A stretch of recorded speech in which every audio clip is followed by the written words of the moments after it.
GK with એમમાં આપ સૌનું સ્વાગત છે।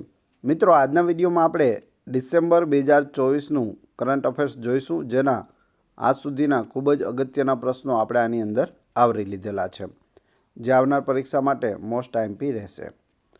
લાસ્ટમાં તમારી ટેસ્ટ પણ લેવામાં આવે છે, તો વિડીયો વ્યવસ્થિત જોઈ અને ટેસ્ટ આપી તમે તમારું નોલેજ પણ ચેક કરી શકો છો।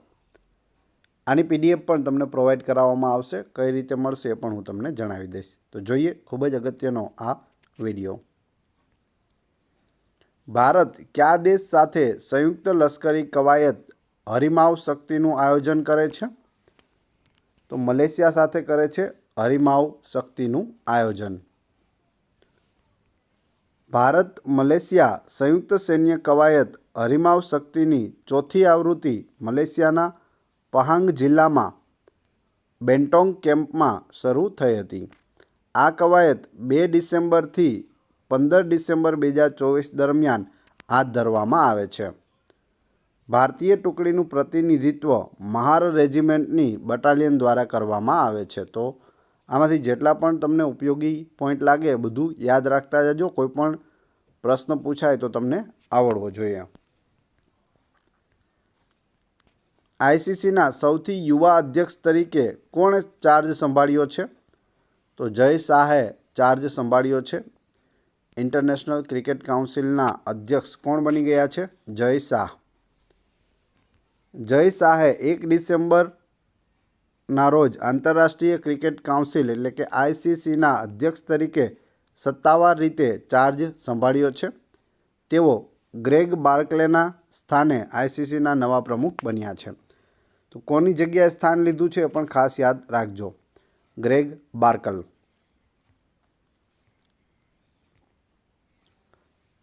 નવા ચૂંટાયેલા યુએસ પ્રમુખ ડોનાલ્ડ ટ્રમ્પ દ્વારા એફબીઆઈના ડાયરેક્ટર તરીકે કોને નામાંકિત કરવામાં આવ્યા છે?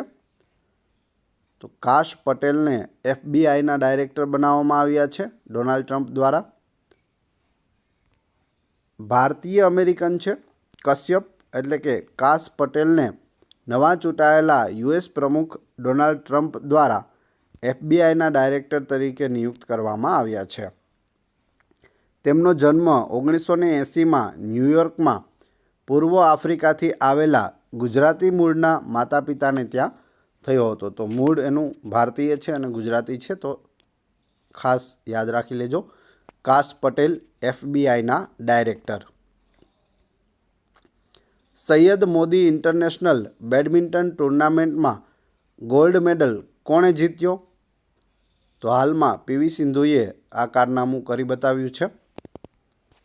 ભારતની સ્ટાર બેડમિન્ટન મહિલા ખેલાડી પીવી સિંધુએ પોતાની કારકિર્દીમાં ત્રીજી વખત Syed Modi international super 300 badminton ટુર્નામેન્ટમાં ગોલ્ડ મેડલ જીત્યો છે। સિંધુએ ફાઇનલ મેચમાં ચીનની ખેલાડીને હરાવી હતી। ભારત માટે 2 વખત ઓલિમ્પિક મેડલ જીતનાર પીવી સિંધુ માટે વર્ષ 2024નું આ પહેલું અને મોટું ટાઇટલ છે। તો 3 વખત જીતી ચૂકી છે ગોલ્ડ મેડલ, યાદ રાખજો। કયા ભારતીય ખેલાડીએ ક્લાસિકલ ચેસમાં 2800 એલો રેટિંગ હાંસલ કર્યું છે? તો એ છે અર્જુન એરિગેસી। અર્જુન એરિગેસી 2800 એલો રેટિંગ મેળવનાર બીજા ભારતીય બન્યા છે। તે આ પ્રતિષ્ઠિત ક્લબમાં વિશ્વનાથ આનંદ સાથે જોડાયા। એટલે પ્રથમ કોણ હતું? તો વિશ્વનાથ આનંદ હતા અને બીજા બની ગયા છે અર્જુન એરિગેસી, તો એ પણ યાદ રાખજો। ગેઇલે કઈ કંપની સાથે એલએનજી શિપ માટે લાંબા ગાળાના ચાર્ટર કરાર પર હસ્તાક્ષર કર્યા છે? કે લાઇન સાથે હસ્તાક્ષર કર્યા છે। ગેઇલે સિંગાપોર સ્થિત કે લાઇન સાથે તેના પ્રથમ લાંબા ગાળાના એલએનજી શિપ ચાર્ટર કરાર પર હસ્તાક્ષર કર્યા છે। આ જહાજની ટાંકીની ક્ષમતા 1,74,000 ક્યુબિક મીટર હશે અને તેનું ઉત્પાદન સેમસંગ હેવી ઇન્ડસ્ટ્રીઝ દ્વારા કરવામાં આવશે। આ સોદો 2027 સુધીમાં કાર્યરત થવાની યોજના ગેઇલની પરિવહન ક્ષમતાઓને મજબૂત બનાવશે। દર વર્ષે રાષ્ટ્રીય પ્રદૂષણ નિયંત્રણ દિવસ ક્યારે ઉજવવામાં આવે છે? 2 ડિસેમ્બરના રોજ હોય છે રાષ્ટ્રીય પ્રદૂષણ નિયંત્રણ દિવસ. ભારતમાં દર વર્ષે 2 ડિસેમ્બરે રાષ્ટ્રીય પ્રદૂષણ નિયંત્રણ દિવસ છે તે ઉજવવામાં આવે છે. આ દિવસ 1984ની ભોપાલ ગેસ દુર્ઘટનાના પીડિતોના સન્માનમાં યોજવામાં આવે છે. આ દિવસ આરોગ્ય અને પર્યાવરણ પર પ્રદૂષણની ગંભીર અસરો વિશે જાગૃતિ ફેલાવે છે, જ્યારે અસરકારક પ્રદૂષણ નિયંત્રણ પગલાંની જરૂરિયાત ઊભી થાય છે તેના પર પણ ભાર મૂકે છે. રાતાપાની વન્યજીવ અભયારણ્યને કયા રાજ્યના 8મા વાઘ અભયારણ્ય તરીકે જાહેર કરવામાં આવ્યું છે? મધ્યપ્રદેશ. મધ્યપ્રદેશનું 8મું વાઘ અભયારણ્ય બની ગયું છે રાતાપાની વન્યજીવ અભયારણ્ય.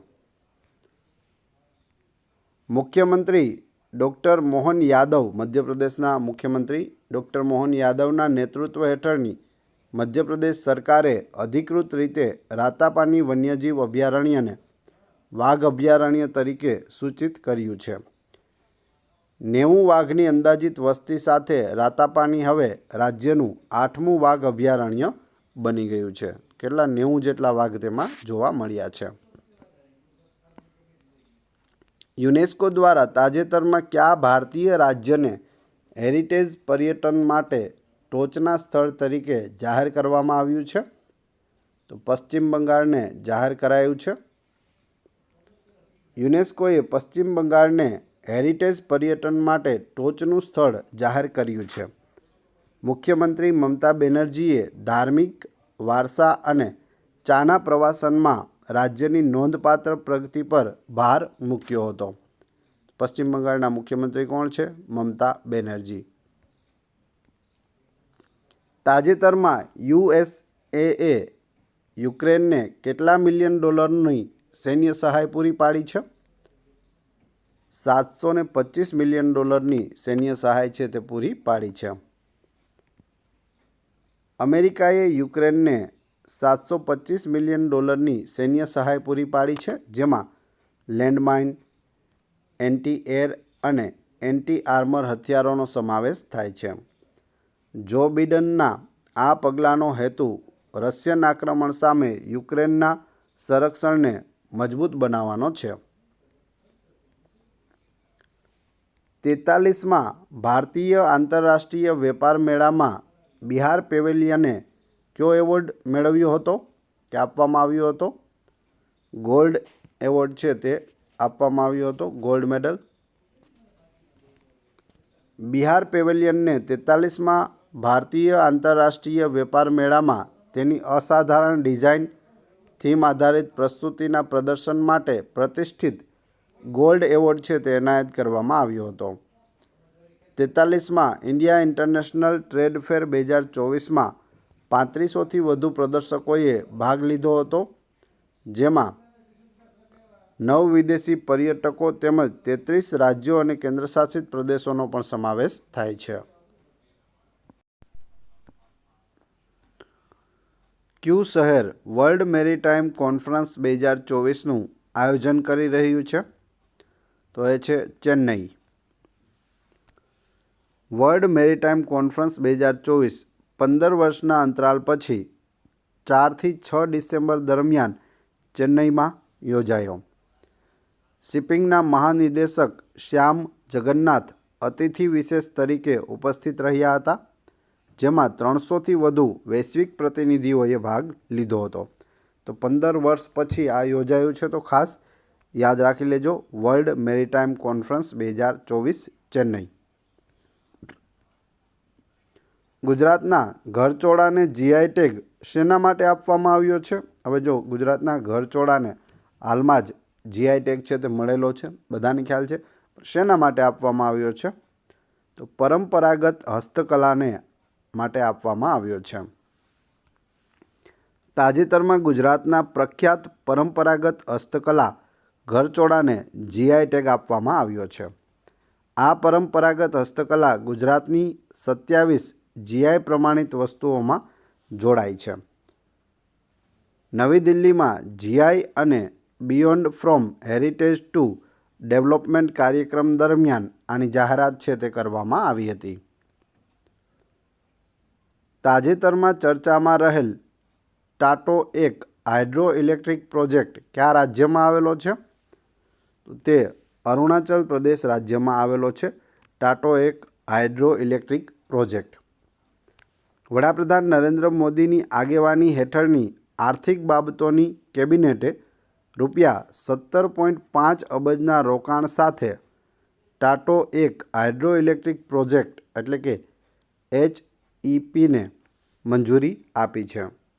આ હાઇડ્રો ઇલેક્ટ્રિક પ્રોજેક્ટ અરુણાચલ પ્રદેશના શિયોમી જિલ્લામાં સ્થિત છે. આ પહેલનો ઉદ્દેશ્ય પ્રદેશના ઉર્જા માળખાને વેગ આપવાનો છે. તો આ બધી વસ્તુ યાદ રાખી લેજો. HEPનું પૂરું નામ શું થાય? Hydro electric project. મહારાષ્ટ્રના નવા મુખ્યમંત્રી તરીકે કોની પસંદગી કરવામાં આવી છે? દેવેન્દ્ર ફડણવીસની પસંદગી થઈ છે. ભારતીય જનતા પાર્ટીના અગ્રણી નેતા દેવેન્દ્ર ફડણવીસને સર્વસંમતિથી મહારાષ્ટ્ર બીજેપી વિધાનમંડળના નેતા તરીકે પસંદ કરવામાં આવ્યા છે. તેઓ રેકોર્ડ ત્રીજી વખત મહારાષ્ટ્રના મુખ્યમંત્રી બન્યા છે. આની પહેલાં કોણ હતા? એકનાથ શિંદે હતા અને તેની પહેલાં દેવેન્દ્ર ફડણવીસ હતા. ઉદ્ધવ ઠાકરે પણ હતા વચ્ચે.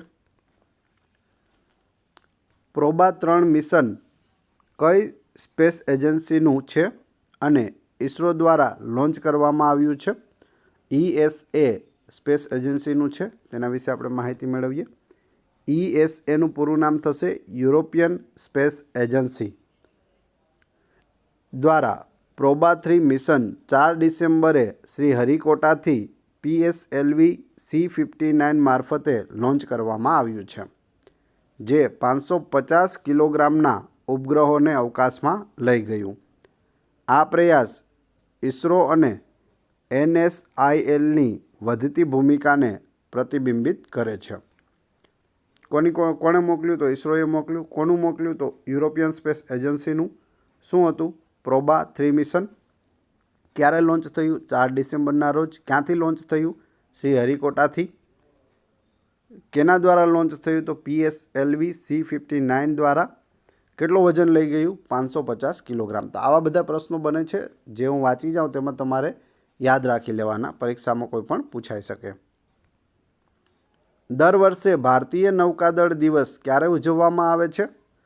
4 ડિસેમ્બરના રોજ ભારતીય નૌકાદળ દિવસ હોય છે. આ દિવસ દરિયાઈ સરહદોની સુરક્ષામાં ભારતીય નૌકાદળની બહાદુરી, સિદ્ધિઓ અને અતૂટ સમર્પણની ઉજવણી કરે છે. આ દિવસ 1971ના ભારત પાકિસ્તાન યુદ્ધ દરમિયાન ઓપરેશન ટ્રાઇડેન્ટની સફળતાની યાદમાં ઉજવવામાં આવે છે. દર વર્ષે હોર્નબિલ ફેસ્ટિવલનું આયોજન કયા રાજ્યમાં થાય છે? નાગાલેન્ડ રાજ્યમાં હોય છે હોર્નબિલ ફેસ્ટિવલ. આ તહેવાર 1થી 10 ડિસેમ્બર સુધી ઉજવવામાં આવે છે અને તેને તહેવારોનો તહેવાર પણ કહેવામાં આવે છે. નાગાલેન્ડની સાંસ્કૃતિક વિવિધતા અને પરંપરાઓ દર્શાવવાની આ એક મહત્વપૂર્ણ તક છે. તો હોર્નબિલ ફેસ્ટિવલ મોસ્ટ આઈમ્પી રહેશે, નાગાલેન્ડમાં ઉજવાય છે. Men's hockey junior Asia cup 2024નો ખિતાબ કોણે જીત્યો? ભારતે જીત્યો. Men's hockey junior Asia cup 2024 Bharat, ખાસ યાદ રાખી લેજો.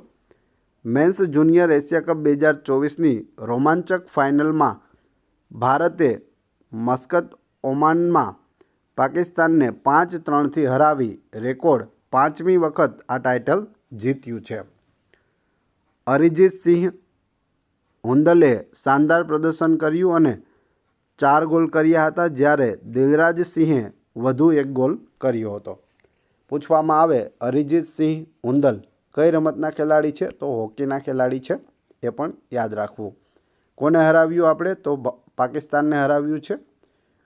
પૂછવામાં આવે men's hockey junior Asia cup 2024નું આયોજન ક્યાં થયું હતું? તો મસ્કત ખાતે ઓમાનમાં થયું હતું. તો આવા બધા પ્રશ્નો યાદ રાખવા. કયો દેશ 2025માં બ્લાઇન્ડ મહિલા T20 વર્લ્ડ કપની યજમાની કરશે? તો એ છે આપણું પ્યારું ભારત. પાકિસ્તાનના મુલતાનમાં યોજાયેલી વર્લ્ડ બ્લાઇન્ડ ક્રિકેટ કાઉન્સિલ એટલે કે WBCC ની 26મી વાર્ષિક સામાન્ય સભા દરમિયાન મહિલા T20 વર્લ્ડ કપની યજમાની માટે ભારતની પસંદગી છે તે કરવામાં આવી છે. તો 2025માં મહિલા બ્લાઇન્ડ T20 વર્લ્ડ કપ છે તે ભારતમાં યોજાશે.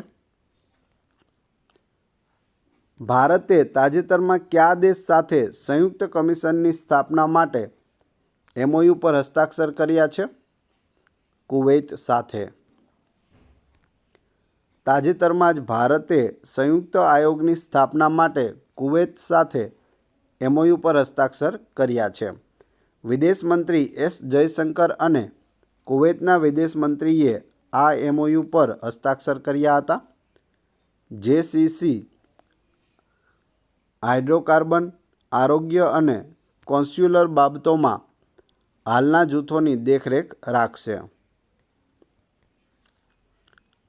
નેતુમ્બો નંદી નદેતા વાહ તાજેતરમાં કયા દેશના પ્રથમ મહિલા રાષ્ટ્રપતિ તરીકે ચૂંટાયા છે? જવાબ આવશે નામીબિયા. નામીબિયા દેશના પ્રથમ મહિલા રાષ્ટ્રપતિ કોણ? નેતુમ્બો નંદી નદેતા વાહ. નામીબિયાના શાસક સ્વાપો પાર્ટીના નેતા નેતુમ્બો નંદી નદેતવાહ રાષ્ટ્રપતિ તરીકે ચૂંટાયા છે અને તે દેશની પ્રથમ મહિલા નેતા હશે. તાજેતરમાં જ ચૂંટણી પંચે દેશમાં ચૂંટણીના પરિણામો જાહેર કર્યા છે. 72 વર્ષીય નંદી નદેતવાહ હાલમાં ઉપરાષ્ટ્રપતિ છે. તો રાષ્ટ્રપતિ બનતા પહેલાં તેઓ ઉપરાષ્ટ્રપતિ પણ રહી ચૂક્યા છે અને હવે તે રાષ્ટ્રપતિ બનવા જઈ રહ્યા છે. વિશ્વ માટી દિવસ દર વર્ષે ક્યારે ઉજવવામાં આવે છે? વર્લ્ડ સોઇલ ડે 5 ડિસેમ્બરના રોજ ઉજવવામાં આવે છે. વિશ્વ માટી દિવસ દર વર્ષે 5 ડિસેમ્બરે ઉજવવામાં આવે છે. આ વૈશ્વિક ઇવેન્ટનો ઉદ્દેશ્ય ભૂમિ સંરક્ષણ અને પૃથ્વી પર જીવન ટકાવી રાખવામાં તેની ભૂમિકા વિશે જાગૃતિ લાવવાનો છે. 2002માં international union for soil science એટલે કે IUSSએ આ દિવસની ભલામણ કરી હતી. તાજેતરમાં ચર્ચામાં આવેલ સોનાઈ રૂપાઈ વન્યજીવ અભયારણ્ય કયા રાજ્યમાં આવેલું છે? તો તે આસામ રાજ્યમાં આવેલું છે. આસામ વન વિભાગને સોનાઈ રૂપાઈ વન્યજીવ અભયારણ્યમાં રોયલ બેંગાલ ટાઈગર એટલે કે બેંગાળી વાઘની હાજરીના પ્રથમ ફોટોગ્રાફ્સ પુરાવા મળ્યા છે. તે ભારતમાં આસામમાં સ્થિત એક સંરક્ષિત વિસ્તાર છે. તેનો વિસ્તાર 775 ચોરસ કિલોમીટર છે. આ વિસ્તારને 1998માં અભયારણ્ય છે તે જાહેર કરવામાં આવ્યું હતું. ભારતને એશિયા પેસિફિક 2024 માટે ISSA ગુડ્સ પ્રેક્ટિસ એવોર્ડ કયા કારણોસર આપવામાં આવ્યો છે? કામદારોના હિત માટે શ્રેષ્ઠ પ્રયાસો માટે આપવામાં આવ્યો છે. EPFOની નવી પ્રવૃત્તિઓ માટે ભારતને આ એવોર્ડ આપવામાં આવ્યો છે.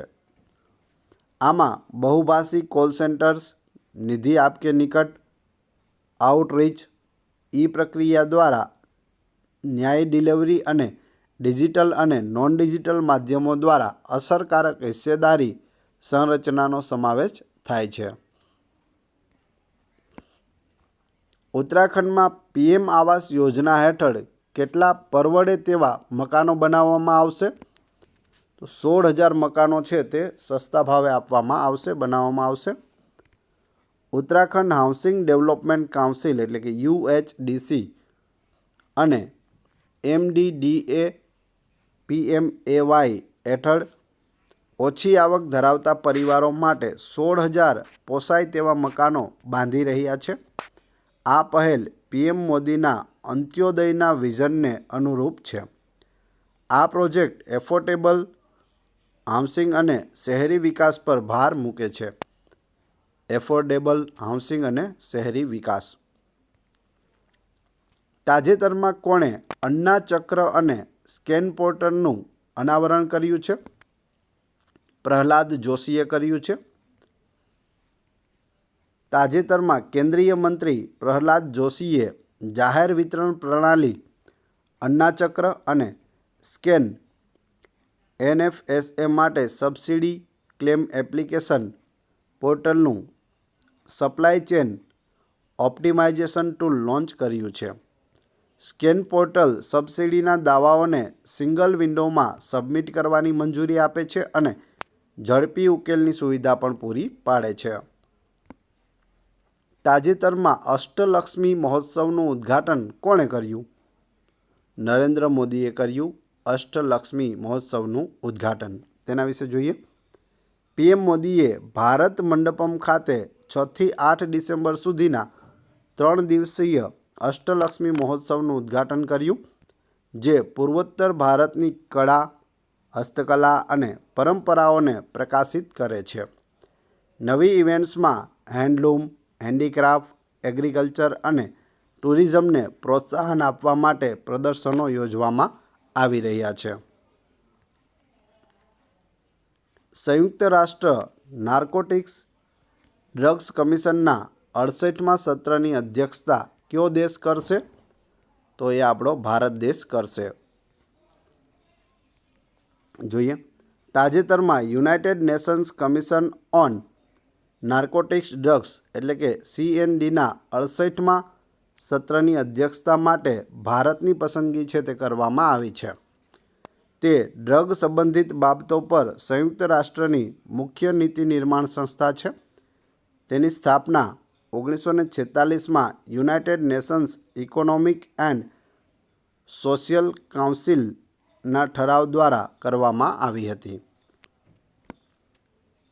ACC men's under nineteen cricket Asia કપનો ખિતાબ કોણે જીત્યો?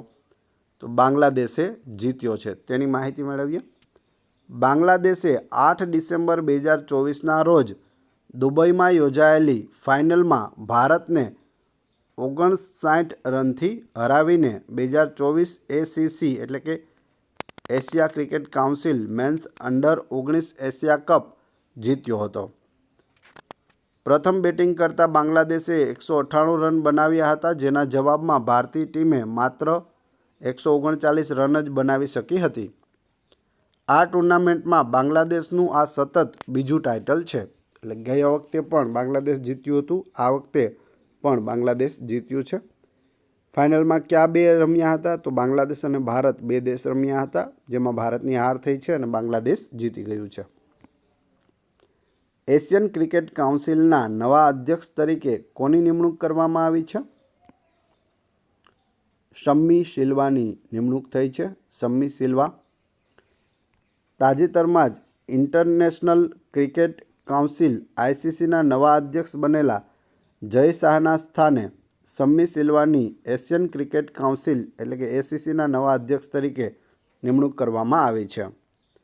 સિલ્વા અગાઉ ACCની ફાઇનાન્સ એન્ડ માર્કેટિંગ કમિટીના ચેરમેન હતા. તો શું થયું? જય શાહ છે તે ACCના અધ્યક્ષ હતા, તેને ICCના અધ્યક્ષ બનાવવામાં આવ્યા છે. એટલે જય શાહ ત્યાં ગયા, તેની જગ્યાએ કોણ આવ્યું? શમ્મી સિલ્વા. મહારાષ્ટ્ર વિધાનસભાના અધ્યક્ષ તરીકે કોની પસંદગી કરવામાં આવી છે? હાલમાં જ મહારાષ્ટ્રમાં ચૂંટણીઓ સમાપ્ત થઈ છે, ત્યારબાદ મુખ્યમંત્રી દેવેન્દ્ર ફડણવીસ બન્યા છે અને વિધાનસભાના અધ્યક્ષ છે તે રાહુલ નાર્વેકર બન્યા છે. રાહુલ નાર્વેકર મહારાષ્ટ્ર વિધાનસભાના અધ્યક્ષ તરીકે બિનહરીફ ચૂંટાયા હતા. આ ભૂમિકામાં આ તેમનો સતત બીજો કાર્યકાળ છે. કોલાબાના ભાજપના ધારાસભ્ય નાર્વેકર અગાઉ વિધાનસભાના અધ્યક્ષ તરીકે સેવા આપી રહ્યા હતા. તાજેતરની ચૂંટણીઓમાં તેમણે તેમના કોંગ્રેસના હરીફ સામે 48,500થી વધુ મતોના નોંધપાત્ર માર્જિનથી તેમની વિધાનસભા બેઠક જીતી હતી. તો આની પહેલાં કોણ હતા? તો એ રાહુલ નાર્વેકર જ હતા અને પાછા પણ તેમને જ બનાવવામાં આવ્યા છે. કેન્દ્રીય ગૃહમંત્રી અમિત શાહે તાજેતરમાં સરદાર પટેલની પ્રતિમાનું ક્યાં અનાવરણ કર્યું? જોધપુરમાં અનાવરણ કર્યું, જે રાજસ્થાનમાં આવેલું છે. આ પ્રસંગે ગૃહમંત્રી અમિત શાહે ભારતના એકીકરણમાં સરદાર વલ્લભભાઈ પટેલની મહત્ત્વની ભૂમિકા પર ભાર મૂક્યો હતો. આ કાર્યક્રમમાં કેન્દ્રીય મંત્રી ગજેન્દ્રસિંહ શેખાવત પણ હાજર રહ્યા હતા. હવે તમારી ટેસ્ટ. જે આપણે વિડીયો જોયો તેમાંથી તમને અહીં પ્રશ્નો પૂછાય છે, જેનો જવાબ તમારે કોમેન્ટ બોક્સમાં આપવાનો છે, જેથી મને ખ્યાલ આવે કેટલા લોકો વ્યવસ્થિત વિડીયો જુએ છે અને કેટલા લોકોને આ પ્રશ્નોના જવાબ આવડે છે. જવાબ ન આવડતા હોય તો ફરીથી વિડીયો પણ જોઈ લેજો. પ્રશ્ન 1. આઈસીસીના સૌથી યુવા અધ્યક્ષ તરીકે કોણે ચાર્જ સંભાળ્યો છે? આપણા ગૃહમંત્રી અમિત શાહના પુત્ર છે. જવાબ આપી દેજો કમેન્ટ બોક્સમાં. બીજો પ્રશ્ન. સૈયદ મોદી ઇન્ટરનેશનલ બેડમિન્ટન ટુર્નામેન્ટમાં ગોલ્ડ મેડલ કોણે જીત્યો? જે 2 વખત ઓલિમ્પિક મેડલ પણ જીતી ચૂક્યા છે. 3. એશિયન ક્રિકેટ કાઉન્સિલના નવા અધ્યક્ષ કોણ બન્યા? હમણાં જ આપણે વાત કરી ગયા. અને 4. સોનાઈ રૂપાઈ વન્યજીવ અભયારણ્ય કયા રાજ્યમાં આવેલું છે? આમાં બંગાળ જે ટાઈગર છે, રોયલ ટાઈગર, તે જોવા મળ્યા છે. ફોટોગ્રાફી પણ તેની થઈ છે. તો 4-4ના જવાબ તમારે ક્રમશઃ કમેન્ટ બોક્સમાં આપવાના છે. પીડીએફ મેળવવા માટે તમે ટેલિગ્રામમાં જીકે વિથ એમ ચેનલની મુલાકાત લઈ શકો છો, જેની લિંક ડિસ્ક્રિપ્શનમાં પણ આપેલી છે. વિડીયો પસંદ આવ્યો હોય તો લાઇક, કોમેન્ટ, શેર અને સબસ્ક્રાઈબ કરવાનું ના ભૂલશો. આ ચેનલ ઉપર ઘણા બધા વિડીયો અવેલેબલ છે. તમે ચેનલના નામ ઉપર ક્લિક કરી વિડીયોમાં જઈ બધા જ વિડીયો જોઈ શકો છો. Thanks for watching my video.